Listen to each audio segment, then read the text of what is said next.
when I listened to that, one thing came to my mind as I was listening to all that. I love our country. You know, I grew up in Connecticut.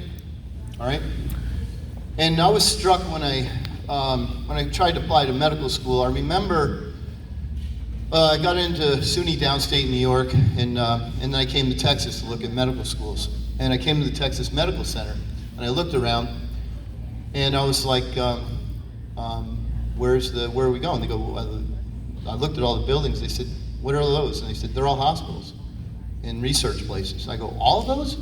They go, yeah. So I went in, and then I ended up meeting Red Duke, who I love, and I met Denton Cooley, and later on I ended up meeting DeBakey. And I remember just calling home, and I go, I've got to stay here. They go, why? I go, it's amazing. Texas, they can do anything.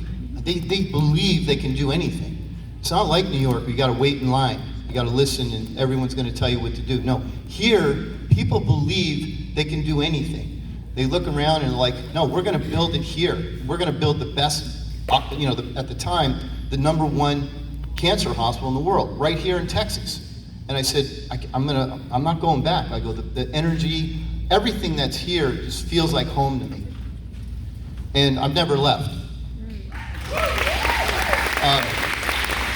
And with that being said, here's, when I listen to the center, I listen to Dr. Emanuel, I'm inspired basically to be here before you and tell you everything they said means so much. It's a battle of our spirit. It's a battle of our will against people who are trying to destroy us. They really, in a sense, in some ways, by preventing us from allowing us to treat you properly, people are dying because we can't give you the medicines that you need. That's not right. That is insanity. It's not right. I was against it from the beginning in March. I put those notes out there, got chastised quite a bit, sent to the board, basically, still being up before the board, which I'm very happy to do, by the way, because in a sense, we've got to stand up. I'm not going to be put down. And that's what being in Texas is about.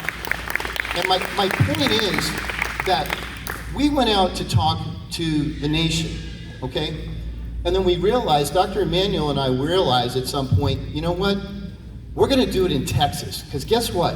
If we do it in Texas, the rest of the country will follow us. Yeah. If we do it here, Belleville, if we do it in Texas, the rest of the country will follow us. I'm sure of it. And that's why having the senator, also Senator Bob Hall, Dr. Emanuel, we've got about a good group of 20 docs that are on the thread that we basically are reaching out all across our state. We're going to have a rally in September in the Woodlands. I'm hoping that we get the Vice President or First Lady to come. After meeting our state senator, or our senator here, please, I want you to come. We're going to extend an invitation to you, because you're amazing. Wonderful speech, and I'm actually more inspired now than I realized I would be. And I'm sure all of you are too, but I just want you to know, like, we can do it here. If we do it here, we can get the rest of the country to follow us. I'm sure of it. I've been outside in other states. They're not like Texas. They're not. No. They follow. They will follow us. Let's do it here. Thank you. Yes, thank you. I'm going to ask Jake if you would go ahead and get the mic set up for the people. And we're going to open that up for questions and answers.